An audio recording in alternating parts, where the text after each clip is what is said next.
I failed and made no money for 8 whole months, and it was mainly due to the fact that I picked a bad niche. It wasn't until I picked the right one until I was able to scale past $25,000 a month. And in this video today, I'm going to show you guys the easiest niche to scale past $25,000 a month like I did. The reason why I'm making this video is because I don't want you guys to make the same mistake I did and hold up the money making potential that I know you have. Throughout this whole video, we're going to use this checklist here to go through and decipher whether or not your niche is valid. And if you find out that it's not towards the end, which is very possible, it might be time to switch. So without further ado, let's jump in. Before we dive too deep into this, I want you guys to understand that it isn't about necessarily what niche you pick, it's about what niche you stick with. Now, it's very true that the riches are in the niches, but I want you guys to understand that it's really crucial that you stick down and hone to one niche. So you have one product, one offer, one market, and you can really understand your customer in order to sell to them. If you eventually hop on a sales call and you don't know jack squat about your market and about your ideal customer, then you are not going to close them no matter what. So it is crucial that you stick to one niche, and also this will allow you to scale further in the future. So before I tell you guys what the #1 niche is in 2025, there are 3 big questions that you have to be able to answer in order to choose whether or not your niche is good. The first question being, do your potential customers genuinely need what you plan to sell? If you are selling lead gen services or appointment setting services to a niche and they don't need that because they get enough work through word of mouth and referrals, then chances are this is not a viable niche for you to pick. Let's say you pick the restaurant niche. You want to run Facebook ads because you know they work, but you want to do it for restaurants. Let me tell you something about restaurants. Restaurants usually grow by word of mouth and referrals. So running Facebook ads for a restaurant is probably not going to work. And so doing what you plan to do is not going to work for that niche. The second key question that you have to ask yourself is the niche growing? Chances are if the niche is dying, then over the long term, you won't be successful in the niche. And I don't mean like the gym niche or something like that, because that niche isn't dying necessarily. There's more people signing up for gyms every single day.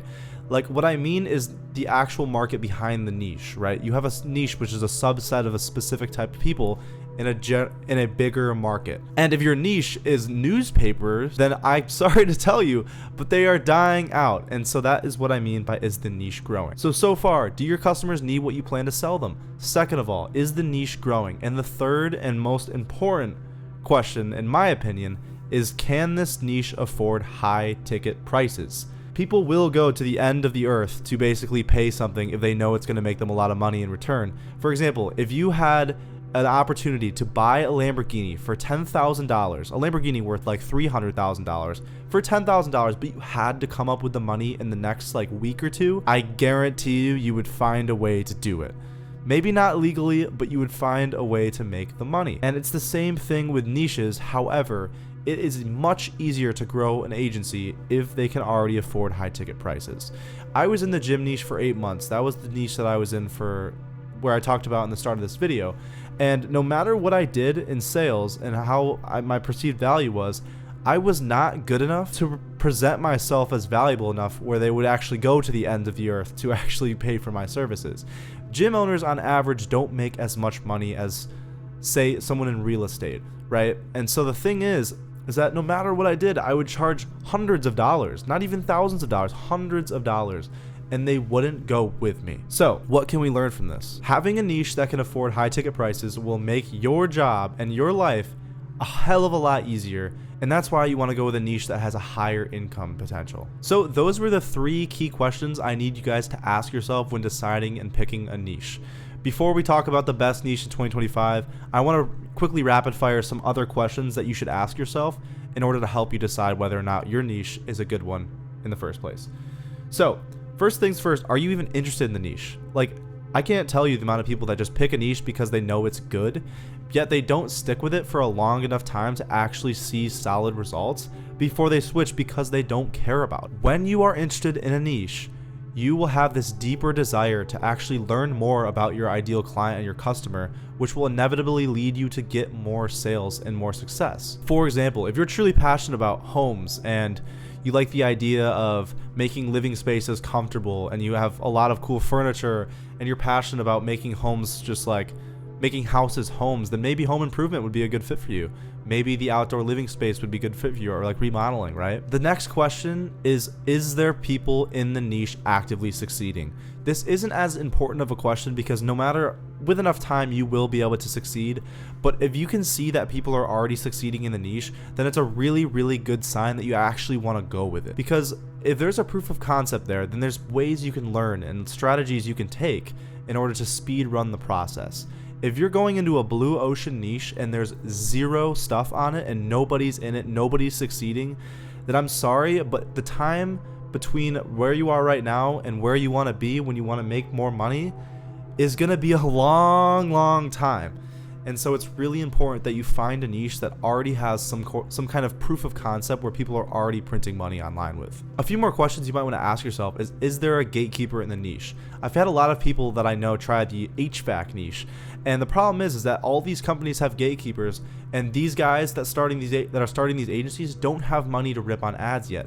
So what they do is you're cold calling, or you're sending cold SMS, you're doing all these manual outreach attempts, and if they have gatekeepers and you can't even pitch the owners, then chances are you won't have a client anytime soon. The next thing you need to make sure is that the market has at least 30,000 people in it.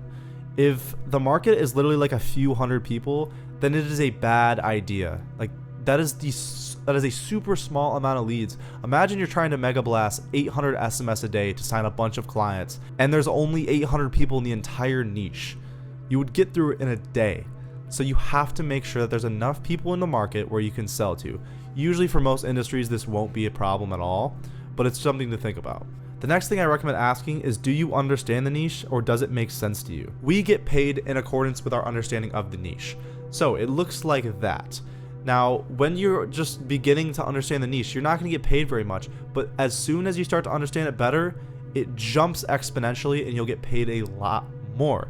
So you need to make sure that you actually understand the niche, or at least it makes sense to you and it's easy to learn. Another question that I recommend asking yourself is, are the market's expectations of your offerings realistic? A niche like real estate, for example, it's really typical in the SMMA space to oversell and underdeliver. And if you're offering, the only way you can get people to appeal to your offer has to be so insanely high that you know you can't fulfill for, chances are you want to pick a different one.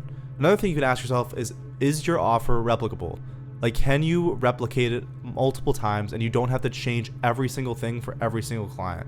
Because the second you have to do that, your operational complexity is so advanced that it's impossible to scale. It's so difficult. And last but not least, the final question that you should ask yourself is, can people in this niche be easily contacted? The easier it is to contact the people in your niche, the better chances you have to succeed because you have more opportunities to sell.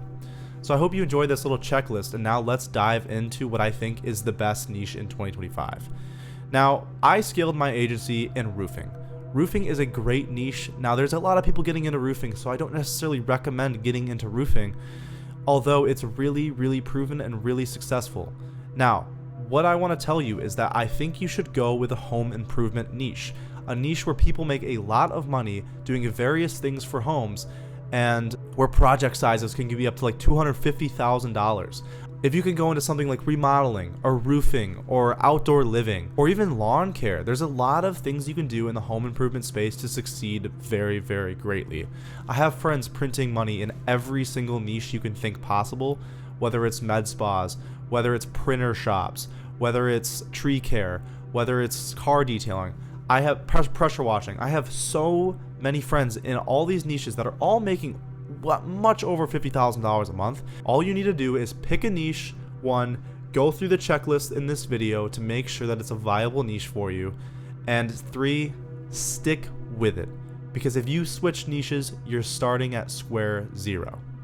Okay? So I really hope you enjoyed this video. If you are an agency owner and you want to grow your agency, I want you to click the first link in the description. It's a sales funnel designed to sell you something, where I've basically explained to you how I can help you solve your problem because I've solved it for myself. So if that sounds interesting, I want you to hit it. I want you to be a part of what I'm building. And if you enjoyed this video, there's a like button for that. I have new videos coming out every Monday, Wednesday, and Sunday. So stay tuned for the next video. And without further ado, I will catch you in the next one. Peace out.